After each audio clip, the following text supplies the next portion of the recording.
All right, let's go ahead and go across the pond to my good buddy Tunn to discuss Division B of the CWL Pro League. Tunn, how's it going today, my friend? I'm good. I'm good. I've been catching VODs, I'll be honest, because I tried to stay up for all the games last week. Didn't go too well. My sleeping pattern it was in the bin. It was in the bin. So I've been watching VODs though. I've been very, very interested to see how Division B has been playing out. Yeah, there's been quite a bit of interesting results, especially regarding like some teams that we thought could go higher, some teams who are kind of in the lower portion that I at least expected to be much higher than we probably normally expected. But I think we need to put a little bit of things in perspective here, because we see Team Heretics after week 1 sit at the top of Division B, currently with a 4-0 record so far in week 1. Before I ask you anything else, did you expect to see Heretics this high in the standings? Maybe not this high. I honestly thought that they would lose to E United and win the rest of their games, but they came in hot. I mean, things have looked really good for them. Honestly, as said, I think the E United series was the only one I really expected them to have problems with. I thought it would be close, as it was, but I just thought the experience at E United would pull through. But wow, Heretics, they're all firing on all sorts of cylinders. We've seen plenty of teams who at the PLQ struggle when it's come to actually get to Pro League. But now we're seeing Heretics bring that form that we've seen at the PLQ. They look insanely good. And I'm really struggling to piece together who I think can beat them. And I'm really looking forward to them play Splyce, though. I think that's going to be the game to watch next week. Absolutely. I think that should be a very fun one to watch. One thing about me, at least, is like I thought Heretics would be a good team, but I was thinking like that's going to really rely on guys like Lucky, like, their star players. He hasn't even been their best, statistical player as far as AKD, adjusted KD is considered. It's actually been Journey. So for me, like this team was really related around how the captain of the team is going to do, the guy who was without question the best player for them. And it's kind of been more of a team effort. It's not just been solely related around the respawns. They've looked great in Search and Destroy. They have just overall looked like a very complete team, which I think for a lot of us was somewhat surprising. But talk to me, after Call of Duty, after following it for as long as you have, what does this mean for Call of Duty Esports to have a Spanish team playing as well as they have and being 4-0, topping the top of Division B after the very first week? I think it's good news, especially for the European region. It gives them somebody else to sort of get behind, because I think the UK guys have always sort of been seen as the villains of Europe, so to speak. You got your Rateds and Red Reserve, those sort of guys who will easily quite happily talk smack about the other European regions in terms of their ability, because I mean, like a long time ago, the French were the top dogs in Europe for a long time, or at least for a few years. And the Spanish have never really been there, and they've sort of been the butt of a lot of jokes. They've sort of been teams that have been scrimming against Heretics in the past couple of years online, such as Red Reserve have sort of said, they don't know what they're doing, all they've got is gun skill. Well, if that's the case, their gun skill's got a hell of a lot better, and they're looking really good. But it's great to see, if you're talking from a statistical point, the numbers have always been really good when the Spanish teams are on. And no matter who you are in Call of Duty Esports, that's good.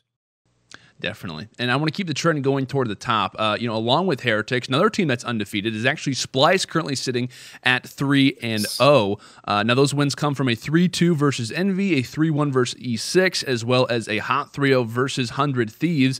Now, one thing that I find interesting about this team is that one reason why I had them kind of high up in my power rankings was their consistency as a team. Like, if you were to take Temp out of, the number ratio, they were still looking like a good team. I think they had like a 1.06 KD without Temp on the lineup, which to me was a good thing, because that goes to show the team is playing well, not just one player kind of leading the way. So far in Division B, keeping in mind Temp, he hasn't really been their lead slayer, at least as terms of AKD go. It's actually been Aqua with the 1.29, and Temp hasn't even been second either. It's actually Jerd with a 1.13. In terms of who's leading the way in game mode is considered in KD, Temp is third in Control, he's fourth in S&D, and he's second in Respawn. The only KD-based game mode that he leads is actually the team in Hardpoint, and obviously that's not a knock toward Temp. If anything, that's more of a positive toward Splyce, but what do those numbers say about this team right now here, Tunn? I think it says a lot. It tells you that they've got depth, and they have a lot of it. I think a lot of people looked at this roster, myself included, at the beginning of the year, and I actually remember speaking to you about this on this very show. We weren't convinced on Splyce. We were sort of saying to ourselves, we know what Jerd can do. Looney and accuracy in there, both born leaders, both got a lot of composure. They can do a lot. But when Temp and Aqua were added, we were both like, all right, yeah, they might be okay. But wow, I mean, just to see how well Aqua has been playing, it's been a revelation. You know, he's one of these guys who will put up consistent numbers. We know he's done that in the past. He did, well, maybe not so much last year, but he's done it in the past, and we've seen him do it so far here in Black Ops 4, of course. But Jerd, one of these guys, the thing is, if Jerd's putting up these numbers, you know this team's going great, because Jerd's not typically a guy who, not since maybe his Black Ops 2 days, has necessarily put up huge numbers. He's been one of these typical flank players, smart players, who will make these awkward situations for teams, specifically in hard point and control.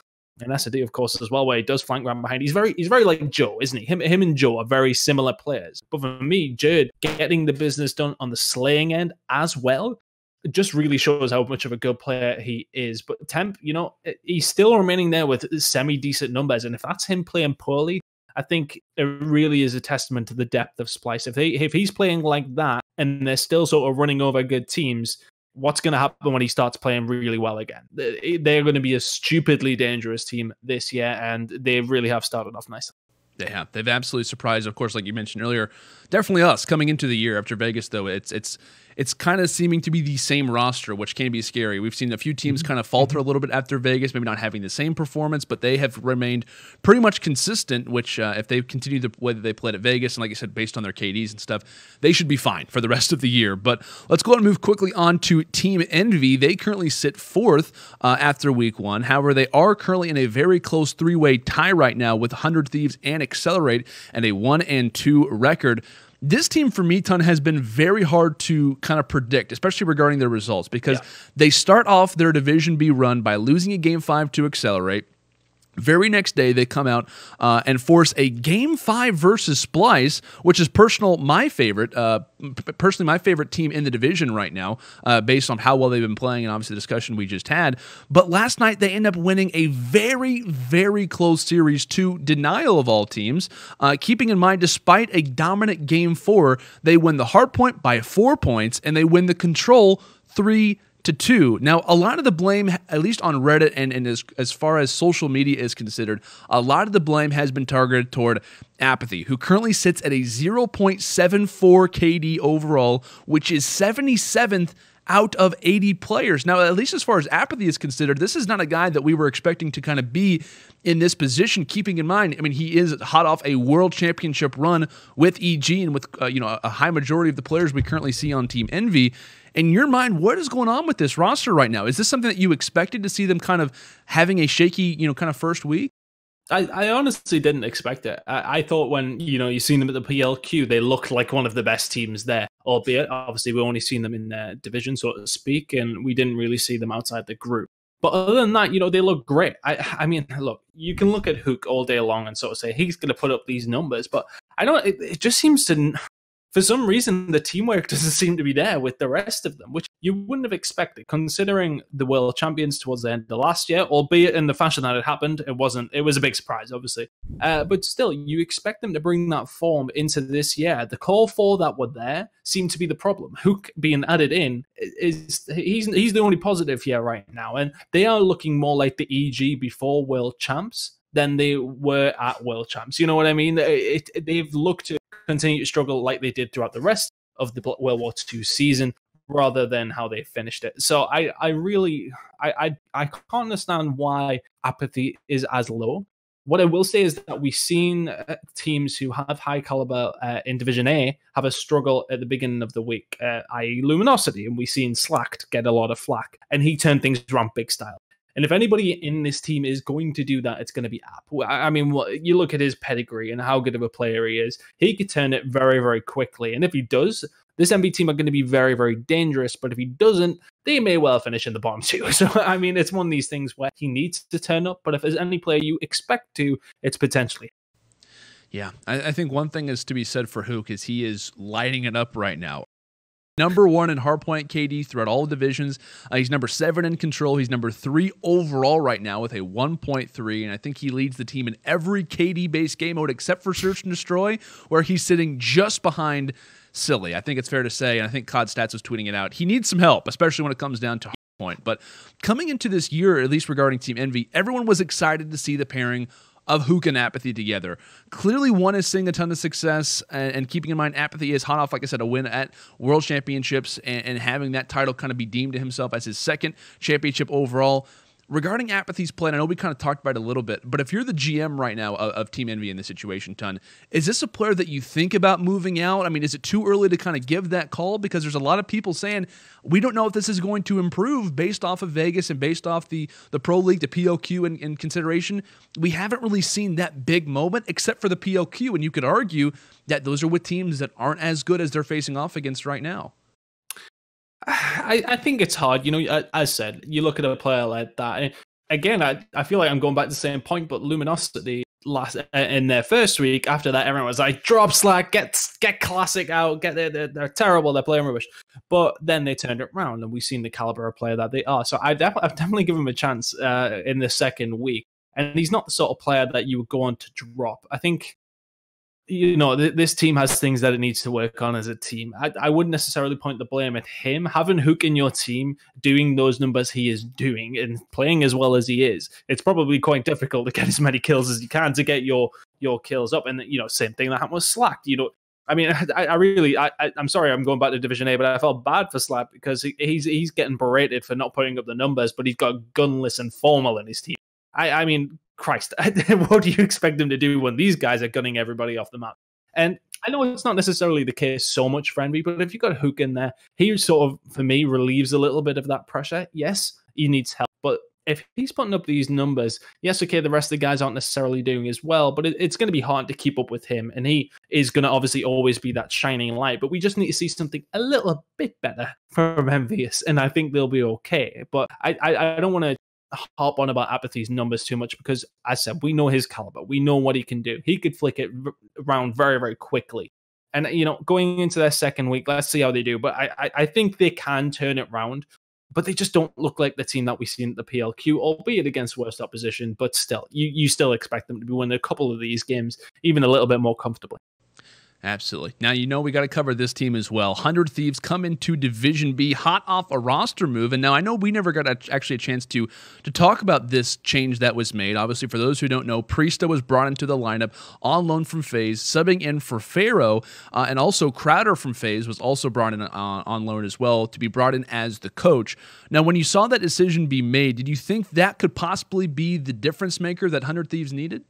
Essentially, I think they maybe need other changes as well. But look, I think a lot of people sort of hated on it, saying, you know, Pharaoh came in here and he was playing pretty well and things like that. But teams aren't made based off solely on KD and that sort of thing. They're based around cohesion. They're based around people working together and people getting along. And it was very, very clear that Pharaoh was not necessarily getting on with some of his teammates, or vice versa, of course.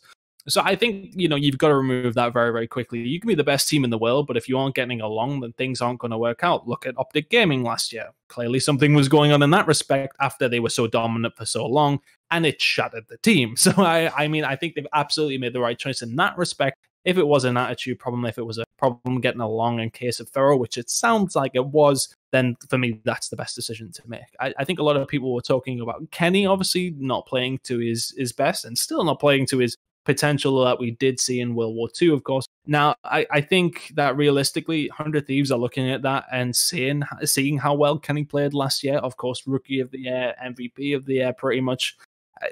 You know, I think they're looking at that and saying he has it inside of him. He just hasn't found the form yet. So I think they absolutely should keep their investment in Kenny well and truly. They need to be behind him, don't they? You can't get rid of somebody like that, because you could just see Kenny moving to another team and being that player he was last year. I feel as if they're trying to fit around him, which I think is probably the right thing to do. I think Priesta coming in, though, has been fantastic.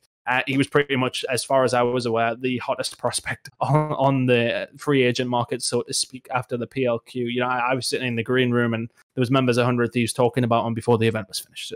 So, you know, I seen that one coming because, well, I knew it was coming. But at the same time, you know, there was plenty of people lining up for him, and rightly so. He's been fantastic for 100 Thieves, but I think it's harsh to see where they are right now. I want to see this team have time, and I think with time they will get better. Now, And 100 Thieves Game 5 thriller, Game 5 Round 11 thriller, by the way, last night versus E United, they saw some very interesting results. Now, 100 Thieves' new edition of Priest that dropped a 1.30 KD in that game. Octane dropped a consistent 1.07, which is actually pretty good for an ICR. We saw Enable was playing great, just around that same area as Octane. And Slasher was having some good moments as well. Kenny still, however, sits at a 0.89 KD. A big factor, actually, in the kind of the loss for 100 Thieves was a 2v4 or 4v2 advantage that they lose in a Game 5 Round 11 position where Abizi and JCat pretty much just took over, and I think they were able to get the last second defuse in like by 0.1 seconds. I mean, it was the last possible second, but it was a total breakdown from the Thieves, and that has kind of been something that I've been reiterating on Twitter.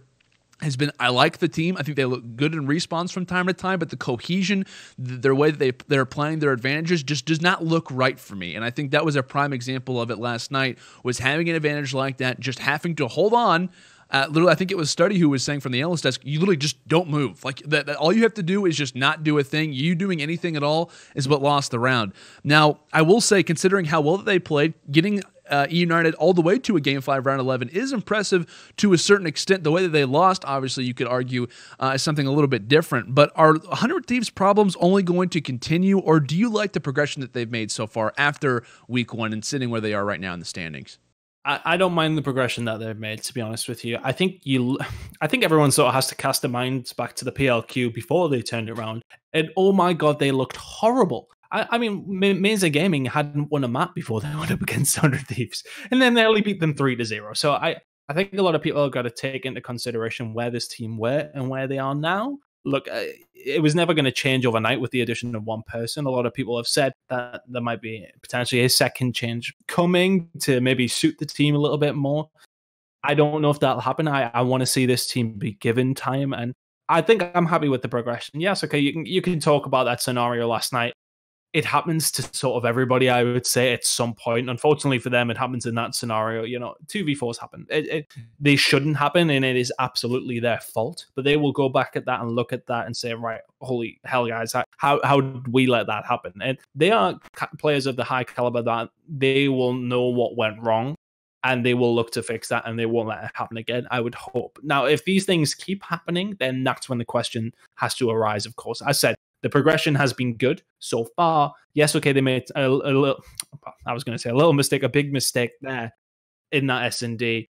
Hopefully that doesn't happen again. If it does happen again and it continues to happen, that's where questions will get asked, of course, and that's when changes will definitely come. But for now, I want to give them some time. I want to give them some time to embed in. I think there's been plenty of times in the years that we've seen teams not had time, have a go at it, that sort of thing. And I think they really should be allowed to have a go at it. Give them some time, see how they go on through the rest of the year.